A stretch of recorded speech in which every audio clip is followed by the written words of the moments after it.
Hello my soccer universe. This Serie A round packed a surprising punch, I gotta say. We had big striking performance, Kolo Muani and especially Marco Retegui early on, but also the Milan guys up front really showed that they might be clicking and Milan could be really dangerous up front as well. However, there was another punch in there as well. Cagliari, huge win in the relegation battle because almost everyone else was losing. So Cagliari are kind of set for survival. We kind of know already the three teams that are going down. There's only one that might change. And then of course we had also a big twist in the title race as well. After Inter lost to Fiorentina, Napoli also dropped points at home to Udinese, allowing Inter to cut the lead only down to a single point. And Napoli look a little bit odd, like Inter do at times. So I think this is wide open, and if those two don't continue to pick up points, Atalanta might actually swoop in again, which I don't find likely, but it's a possibility.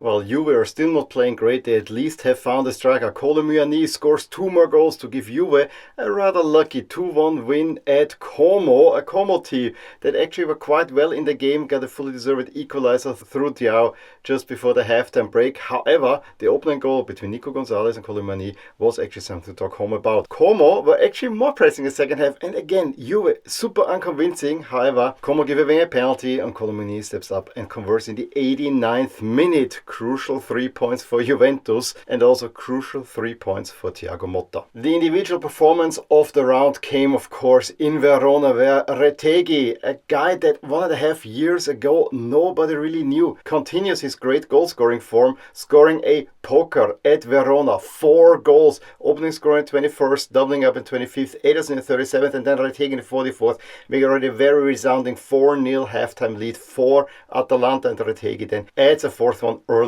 in the second half. And then Saturday evening delivered exactly what the package was saying, a mid-table duel, delivering a middling result. It's a 1-1 between Torino and Genoa. Torino took the lead after a corner kick where Thorsby then kind of fumbles it into his own net, but Pinamonti gets in the 68th minute the equalizer. I think his Genoa team was in the second half much better than Torino.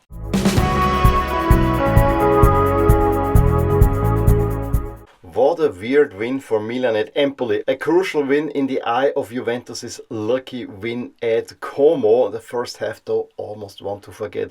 Joao Felix got a yellow card for diving. There probably should have been a red card for a foul on Kyle Walker. But I can understand if referees don't want to give an early red card. Still, I think it was a red card, honestly.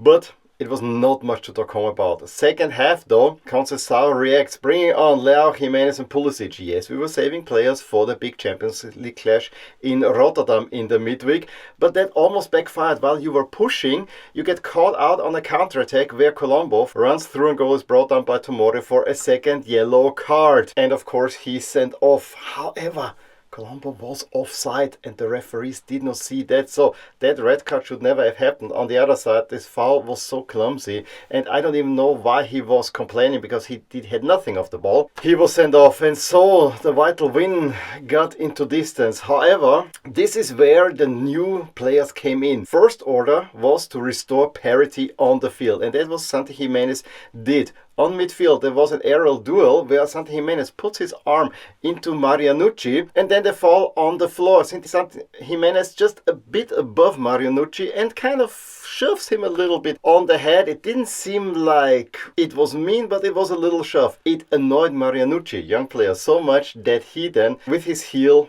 in Beckham style, kicks him almost, I think, even in the nuts, and got himself sent off. So yeah, a little bit of shithousery from Milan there as well. And then it's the Pulisic show. He gets across in, and Leao with a towering header gets Milan the opener. There was also Santi Jimenez there, and a little bit later Pulisic finds Jimenez, who gets his first goal for Milan. And what I really like is how the entire team were celebrating, not only with Leao but also with Santi Jimenez. You could see they really like each other and want to show some team spirit. Joao Felix should have made it 3-0. He tried to do the exact same goal that he did against Roma, but that would have been probably a little bit too much. But yeah, gutsy win by Milan. In this form, I'm actually thinking quite positive about their chances of reaching top 4.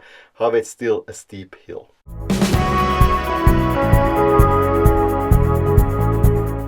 after the disappointment at Coppa Italia, Roma bounced back with a narrow 1-0 win at Venezia thanks to Dybala penalty in the second half. Meanwhile, city rivals Lazio are exactly going nowhere. They beat more or less relegated Monza 5-1 at home with Pedro, yes, that Pedro from Barcelona from like a decade ago, scoring a brace in the process as well. Marusic opened the scoring in the 31st minute, then Pedro Castellanos, Pedro again, and Dele Bashiru scoring the 5 for the Laziali. But arguably the biggest win of the weekend happened in Cagliari, where the home side beat Parma 2-1 at home. A huge boost for their chances of survival. Yes, Boni had a goal disallowed in the first half, however in the second half, Cagliari get 2 goals through a Vogliaccio own goal and a Coman goal. Leone added a little bit more nerves at the end, but Parma is just way too open in order to survive in this league.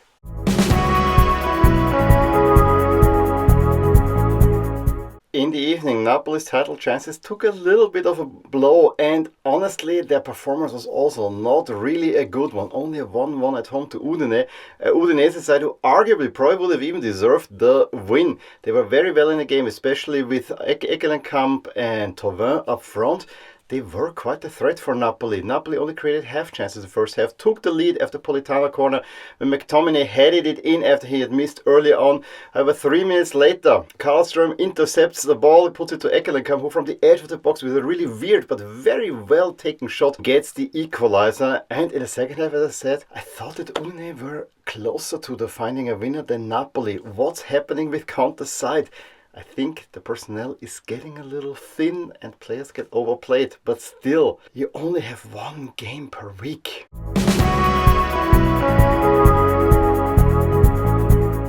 And that not only allowed Inter to cut down Napoli's lead to a single point, but also exact revenge on Fiorentina, who had just beaten them 3-0 in the midweek. And Inter, of course, came out storming. However, Fiorentina held tight for most of the time. In addition, Marcos Thuram had to come off with an injury and Arnautovic had to come on, who has not played a whole lot for Inter. However, the pressure got too much. The breakthrough then came in the 28th minute when a corner was whipped in and Lautaro Martinez is wildly celebrating the go-ahead goal. However, it turns out it was a Pongracic own goal, a rather odd one that Fiorentina will have hated to concede. However, then Darmian gets the ball on his hand in the box and in the 44th minute Mandragora equalizes for Fiorentina, who were keeping themselves in the game. However, second half, Zielinski came on for Çalhanoğlu, more pressure from Inter, and in the end, a Carlos Augusto cross is headed in by Arnautovic, although it also looked a little bit weird how the ball fell in. Afterwards, Inter largely controlling the game. I thought they had more of it. There were times pushing, but on the other side, Fiorentina were also kind of trying to get themselves without having really clear chances. And so Inter get a really big win for their title hopes. And Fiorentina experience a little hiccup in their quest for a potential Champions League spot.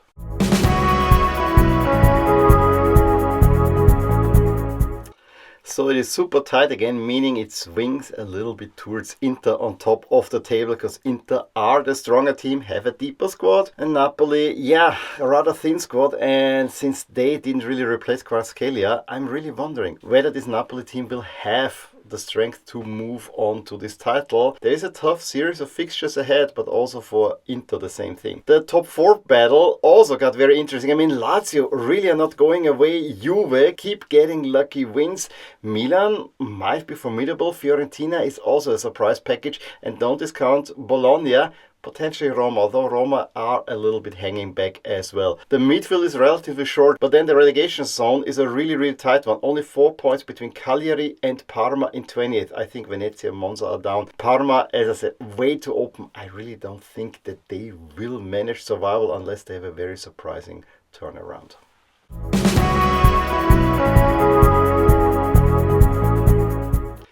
We have quite the fixtures in the upcoming round. Lazio face Napoli. They already beat Napoli twice at the end of last year within 1 week. So can they make it 3 times?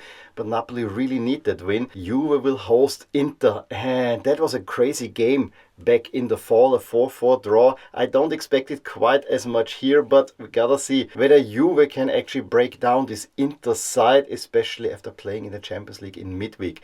This also means it's a huge round for Milan, who only face Verona at home, a Verona team that concede goals for fun. And with the newfound attacking movement up front, that might be fun as well. Atalanta face Cagliari. I don't expect a big rout there, but I expect Atalanta to win. And same thing for Fiorentina over Como. Roma have to face Parma. That game has a huge sentimental value, but I think this should be an easy win for Roma.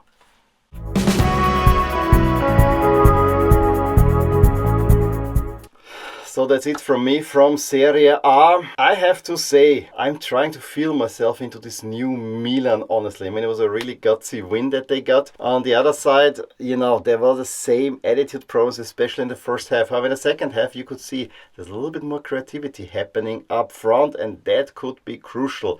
But you need to get the consistency in there. I'm hoping faintly for a winning run, but I don't quite trust it yet. However, this Milan side looks much improved to what we've seen before. In any case, let me know your thoughts on this new Milan, but also on everything else that was happening in the league. Drop a line below. Give me a thumbs up if you enjoyed this video. Subscribe to my channel if you want to see more. I'll talk to you soon about more things in my Serie A universe.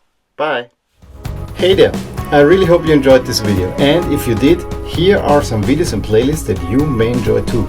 Also, please consider subscribing to my channel and hit the little bell icon so you get notified whenever something happens in my soccer universe. And with that, have a wonderful day.